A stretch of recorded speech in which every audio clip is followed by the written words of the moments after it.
Sobre esse assunto, quero falar agora sim, com o comunicador, comentarista, radialista, advogado, Cristóvão do Espírito Santo. Você me ouve? Tudo bem, Cristóvão? Seja muito bem-vindo agora sim. Ouço bem vocês, agradeço o honroso convite. Na verdade, Rafael, o que nós estamos vivendo é uma crise que, na minha opinião, ela se retroalimenta. Meu maior receio em tudo isso é que, se as medidas mais apropriadas não forem adotadas, no ano que vem, na mesma época, estaremos fazendo as mesmas matérias a respeito do assunto. Como foi dito aqui mais cedo, eu defendo também que se adote outras estratégias. Eu defendo, por exemplo, que você adote um tratamento no início da doença. Não é no mérito da medicação, porque tem que definir se é o médico.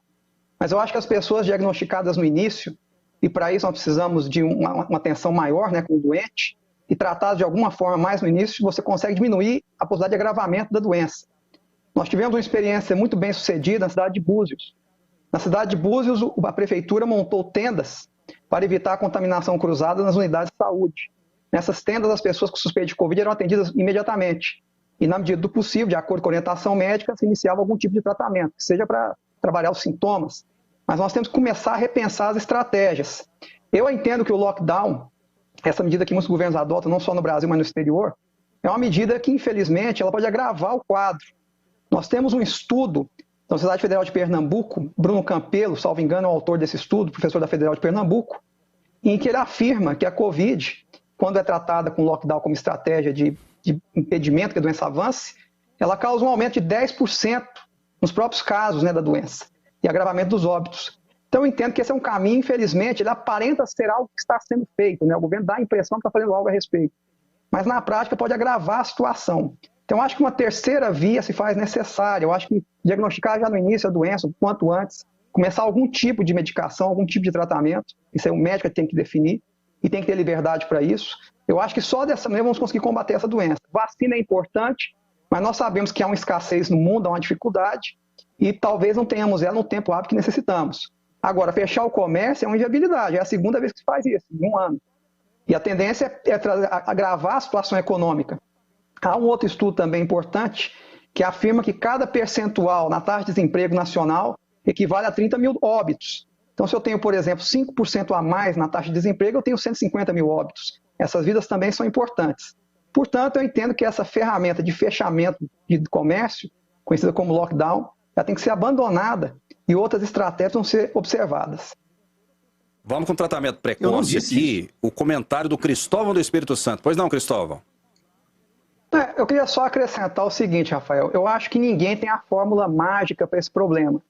Eu não tenho a pretensão de ter essa fórmula. Eu entendo que é uma doença séria, grave. Eu mesmo fui acometido da Covid ano passado, me tratei de forma precoce, graças ao bom Deus, e hoje estou aqui com vocês.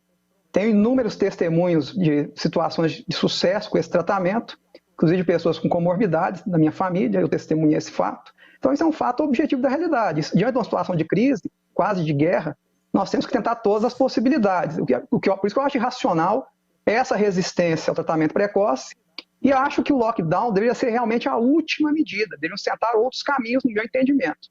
Com relação a essa questão internacional, eu queria fazer um destaque que eu acho importante. Nós temos um país que é admirado no mundo inteiro e que, se tivesse dado errada a estratégia lá, não haveria outro assunto nas TVs do mundo, inclusive no Brasil, que é a Suécia. A Suécia seguiu um caminho completamente diferente. Na Suécia não há o que chamam de mask mandate, que é a obrigatoriedade do uso de máscara. Na Suécia, essas regras que nós adotamos no Brasil são bastante pequenadas. E o país hoje tem um índice de mortes por Covid menor do que países na Europa que adotaram o lockdown rigoroso. Então eu acho que está mais que demonstrado que essa tentativa de fechar as coisas só piora. Porque você acaba mandando as pessoas para adoecer em casa simplesmente e sem o dinheiro para o remédio. Então não acho que é saída. Com relação ao tratamento precoce especificamente, como eu disse no início, eu não vou aqui dar receita de remédio. Eu acho que a medicação, quem tem que definir é o médico. O que eu sei também é que médicos que não receitam tratamento precoce, quando vão prestar uma consulta a uma pessoa, passam uma lista de medicamentos para atenuar os sintomas. O que eu defendo é que seja diagnosticado no início, o quanto antes. Eu acho que nós precisamos começar a pensar na ideia de tendas para evitar a contaminação cruzada nas unidades de saúde, separar esse pessoal para ser tratado de uma forma mais específica. E assim nós vamos conseguir, provavelmente, minimizar um pouco os efeitos de tudo isso. Acho também a questão de UTIs relevante. O Brasil tem um histórico de sobrecarga de UTIs. Eu me lembro que há 2, 3 anos atrás, você tinha filas em Goiânia com 100, 150 pessoas para uma UTI. Isso não é novidade. Então, eu acho uma tremenda hipocrisia essa discussão de que agora sim nós temos que nos preocupar com as UTIs. Tínhamos que ser preocupados sempre, não só agora. Na verdade, nossa situação hoje, nesse aspecto, em relação ao passado, é até melhor do que já foi. O que não justifica também os desvios que ocorreram. Tem um estudo, inclusive, se não me engano, no Tribunal de Contas da União, segundo o qual 60% das verbas destinadas ao Covid foram desviadas. É o famoso Covidão. Então, essa questão da Covid tem que ser vista com muito cuidado, porque, infelizmente, pessoas inescrupulosas se utilizam da urgência e das necessidades para desviar recursos. Isso tem que ser duramente combatido e temos que repensar essas estratégias. Não, é porque eu apenas quero deixar claro que a Covid é um mal que assola a humanidade e todos nós devemos nos preocupar e combater esse mal terrível que veio da China comunista. Mas nós também devemos olhar as pessoas, principalmente as pessoas mais pobres, mais necessitadas, que precisam de alimento, precisam de comer, precisam de trabalho, né, que não podem ver seus filhos passarem fomes.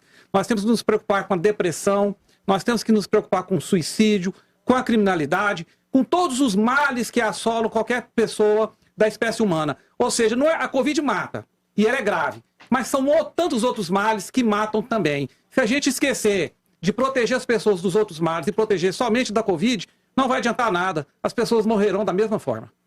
Cristóvão do Espírito Santo, eu fiquei muito feliz, né, de tê-lo aqui hoje no jornal e você será convidado a voltar mais vezes. Muito obrigado, um grande abraço. Eu que agradeço, quero parabenizar esse programa. Esse tipo de debate tem pouco espaço na grande mídia e vocês estão tendo a coragem de fazê-lo aqui na TV Brasil Central. Eu os parabenizo e deixo claro, né, só reiterando que, na verdade, a solução para a Covid não pode partir só de uma linha. Nós precisamos ouvir as pessoas, ouvir o pessoal do tratamento precoce, do tratamento preventivo. Eles têm muito a contribuir. Cidades que adotaram esse protocolo lograram êxito. Nós temos um exemplo próximo a Goiânia, que é o de Morrinhos, na gestão do Rogério Troncoso, que é um administrador público respeitado aqui no estado. Ele tem um testemunho muito interessante do sucesso dessa tentativa. E nós temos que sair dessa coisa lockdown vacina. Nós temos que romper isso e partir para outras estratégias para realmente vencer esse problema. Do contrário, só vai se retroalimentar e voltar.